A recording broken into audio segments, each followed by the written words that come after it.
Have you ever held on to something so tightly that the act of holding on hurt more than letting it go? Maybe it was a person. Maybe it was a memory. Maybe it was the version of yourself you once believed you had to be. And yet, the tighter you held on to it, the more it slipped through your fingers. If this opening already resonates with you, consider leaving a comment or a like. It helps the message reach the people who are quietly struggling just like you. And if this is your first time here, you're welcome to subscribe so we can walk this path of healing together. We don't hold on because we're weak. We don't hold on because we're foolish. We hold on because we're human.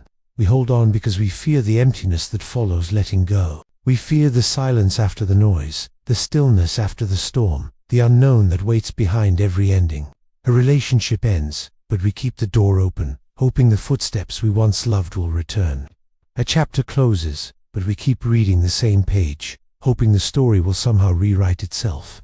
We hold on to pain because it's familiar. We hold on to memories because they remind us that something once mattered deeply. We hold on to the past because facing the future feels terrifying. Holding on becomes a habit, a routine, a comfort, even when it hurts.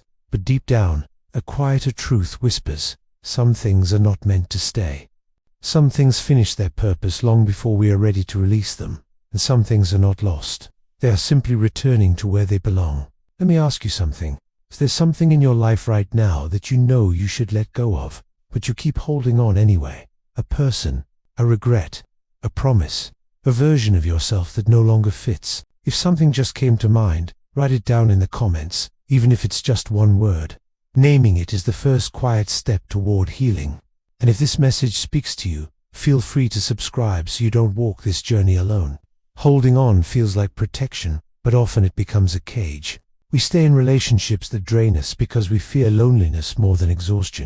We replay old conversations over and over because our mind is trying to fix what our heart is afraid to face. We cling to opportunities that have passed because we're afraid we might not be worthy of new ones. The longer we hold on, the more we shrink. Our energy becomes heavy. Our thoughts crowd our peace. Our identity becomes tangled with what we are trying to preserve. Imagine gripping a sharp stone.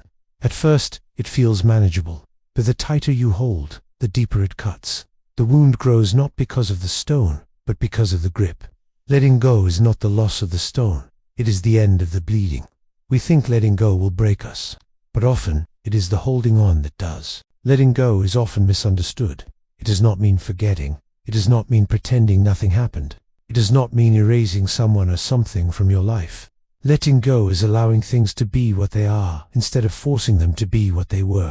It is accepting that not every story has the ending we imagined. It is choosing truth over illusion. It is choosing peace over resistance. Letting go is understanding this simple fact. You cannot heal while holding on to what keeps hurting you. You cannot grow while clutching the things that keep you small. You cannot receive what is meant for you as long as your hands are full of what is no longer yours. Letting go is an act of self-respect, an act of maturity, an act of courage.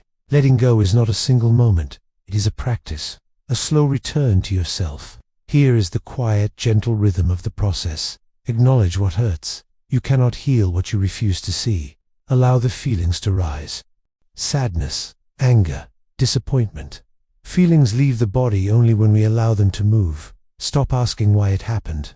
Some answers will never arrive, and that is okay. Release the blame. Blame is a chain. Forgiveness, even incomplete forgiveness, is a key. Create space.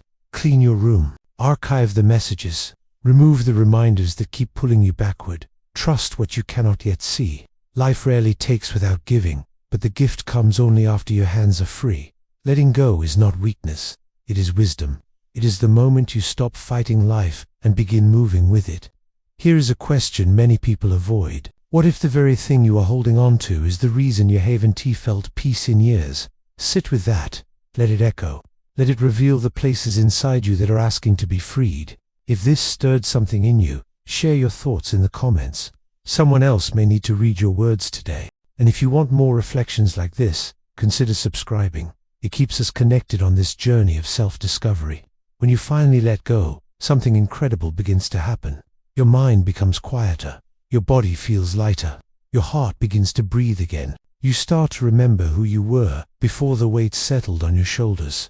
You rediscover small joys. a morning breeze, a soft moment of laughter, a peaceful silence that used to feel empty but now feels like home.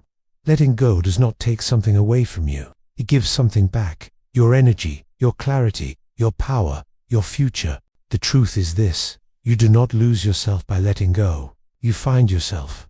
So today, ask yourself, with honesty and gentleness, what am I holding on to that has already finished its role in my life? What pain have I carried long after the lesson was learned? What weight am I ready to finally release? Letting go is not giving up. It is choosing to make room for what can flourish. It is choosing to make peace with what has already ended. It is choosing yourself. If this message helped you in any way, give the video a like, leave a comment, and consider subscribing for more long-form reflections on healing, wisdom, and the quiet art of becoming whole again. This is the true art of letting go.